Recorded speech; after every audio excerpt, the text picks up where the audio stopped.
Camarades des peuples d'Afrique, ah, mes chers frères et sœurs, Zelensky a tapé du poing sur la table. Ah! Non, il dit, il n'acceptera aucune négociation sur l'Ukraine sans la présence de l'Ukraine. Frère, non, on va l'écouter. Il faut qu'on l'écoute, parce que si on l'écoute pas, il y aura moins. Il faut qu'on l'écoute et puis il y a décortiqué tranquillement, point par point. On est parti. Une réunion entre l'Ukraine et les États-Unis est notre priorité. Ce n'est qu'après, lorsqu'il y aura un plan sur la façon d'arrêter Poutine, qu'il sera possible de parler avec les Russes. Aujourd'hui, l'essentiel, c'est que tout ne se déroule pas selon le plan de Poutine. Il veut tout faire pour avoir des discussions bilatérales avec les États-Unis d'Amérique. Je le dis très clairement à nos partenaires, nous n'accepterons aucune négociation sur l'Ukraine sans notre présence. Voilà, voilà, frère.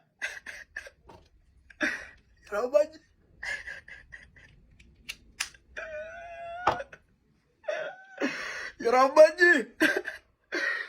Joe, vrai là, l'homme là, il n'est pas d'accord avec lui, hein. Zelensky, il n'est pas d'accord, non, il n'est pas d'accord avec lui, hein. Mais cette fois-ci là, frère, il a raison. On ne peut pas accepter que se reproduise, je dirais, la conférence de Berlin. 1984-1985. 1800, pardon, 1884-1885. On ne peut pas accepter ça. On ne peut pas négocier sur un pays sans la présence des dirigeants de ce pays. C'est inconcevable. Ou bien c'est un nouveau Yalta. C'est un nouveau Yalta ou bien quoi? Parce qu'il y a eu la conférence de Yalta 45. Où les États-Unis, l'Angleterre et l'Union soviétique se sont rencontrés. C'était Churchill de l'Angleterre, Roosevelt des États-Unis et puis Staline de l'Union soviétique. Ils se sont assis. La France ne faisait pas partie. Alors que la France avait eu plus tard le droit de veto. De Gaulle ne faisait pas partie. Aucun autre dirigeant n'en faisait partie. Donc peut-être c'est un nouveau Yalta. Trump et Poutine vont les s'asseoir pour discuter du sort de l'Ukraine. Ah ça, Zelensky a raison de dire non, il n'est pas d'accord.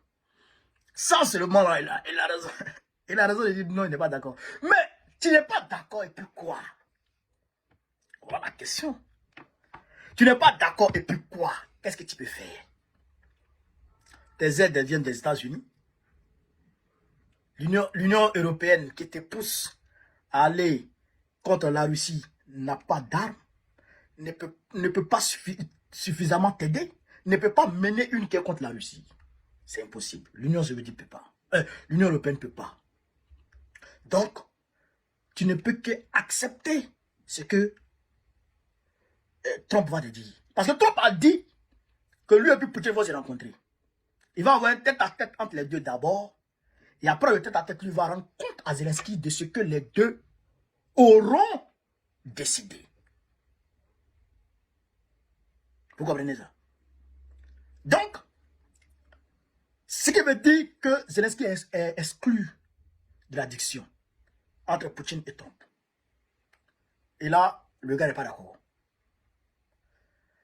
Donc, on a vu les Européens avec Kaja Kallas, responsable de l'Union européenne aussi, qui a dit que l'Union européenne ne sera pas exclue du débat, de la discussion sur l'Ukraine. Que sinon, la mise en action, l'applicabilité des accords sera difficile, voire impossible. Parce que si on doit trouver des forces, des militaires pour constituer une ligne de démarcation entre l'Ukraine actuelle et la Russie avec le Donbass, parce qu'il faut qu'il y ait une ligne, bon, une nouvelle frontière, on va dire, mais ne pas dire nouvelle frontière pour ne pas dire nouvelle frontière qui va, on va dire, irriter les Ukrainiens, on va dire une nouvelle ligne. Bon, la nouvelle ligne là, il va falloir des militaires pour protéger. Donc, ces militaires là vont venir bout. Parce qu'on ne peut pas mettre les militaires russes, face aux militaires ukrainiens. Sinon, c'est la guerre. Donc, il faut des militaires neutres. Ces militaires neutres là vont venir bouffer. Question. S'ils viennent des États-Unis, ils vont forcément passer sur le territoire européen. Leur ravitaillement va passer forcément par le territoire européen. Donc, eux sont capables de refuser ça. Parce que la Pologne fait partie de l'Ukraine, de l'Union européenne, la Pologne, qui est frontière, qui est pays frontalier avec, comment il s'appelle, avec l'Ukraine. Donc, c'est difficile. Donc, eux disent, tant qu'ils ne sont pas inclus dans les discussions, la mise en action, l'applicabilité des accords sera difficile, ou voire même impossible. Donc, frère, on se retrouve dans une situation chaotique. Dans une situation chaotique dans la géopolitique internationale. Vous comprenez? Donc, c'est à ce moment-là que nous, Africains, on doit rentrer dans la danse. En quoi faisant? Actuellement, là, les parkings sont partagés. Le monde est en mutation. Est-ce que vous comprenez ça? Il y a une nouvelle configuration qui est en train de se mettre en place dans le monde. En fait, c'est la création d'un monde multipolaire qui est en train de se mettre en place. Soit, nous, Africains, on se met ensemble et puis on constitue un pôle, ouais, sur la scène internationale, ou bien on essaye de faire passer toutes nos exigences dans l'intérêt de nos nations. Je prends le cas tout de suite du Congo. Aujourd'hui, force est de constater que le Congo, que le Rwanda est soutenu par les Occidentaux pour attaquer le Congo. Alors que ces Occidentaux-là ne forment plus un bloc. Ils forment maintenant deux blocs, les États-Unis et l'Union européenne. Alors qu'est-ce qu'on doit faire? Le Congo doit très rapidement se rendre aux États-Unis, discuter avec les Américains, leur dire voilà ce que les gens font, voilà les preuves, voilà ce que toi-même, ton prédécesseur faisait, voilà les preuves.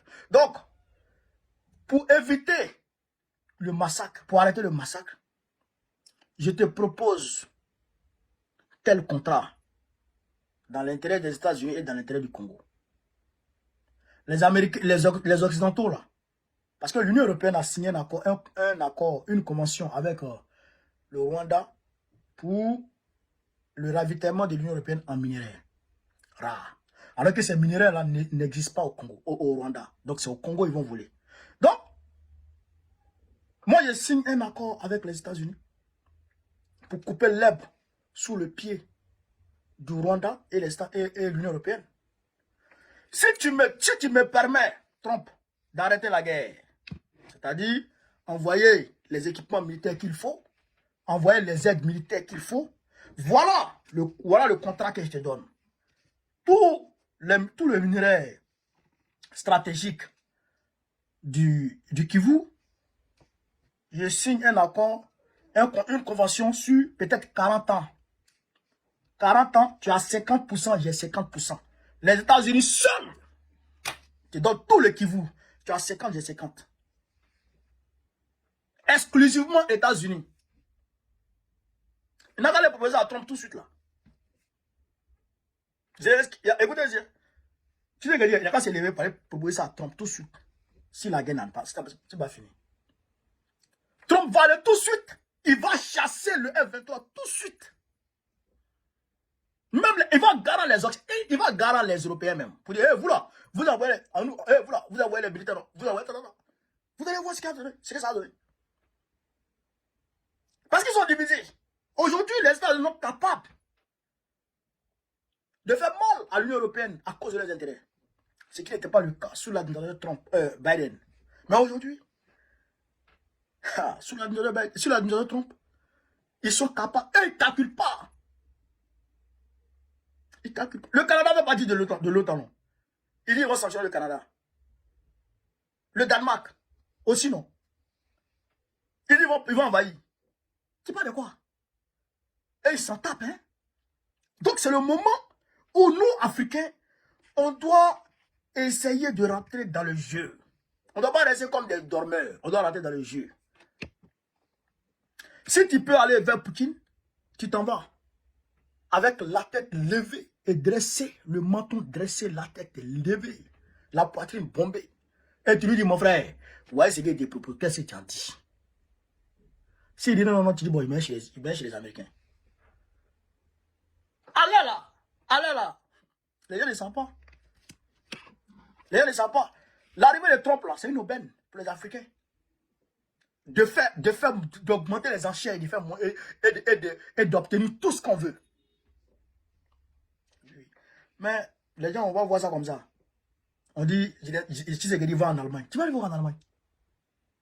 Tu vas aller voir en Allemagne. L'Allemagne qui n'est pas bombe atomique. Tu vas aller voir là-bas. Tu vas aller voir en Allemagne. Pour laisser les États-Unis. Pour laisser Trump. Tu vas voir l'autre là. Tu vas voir dans l'Union européenne. L'Union européenne compte plus. C'est Poutine et puis Trump qui compte aller là. Donc, chers camarades, voilà un peu ce que je voulais vous dire sur cette vidéo. Partagez-la au maximum. Sur ce, vive l'Afrique libre. Vive le panafricanisme. Vive le peuple panafricain. Babo, président de quoi dans notre prochain. Inch'Allah, on est ensemble.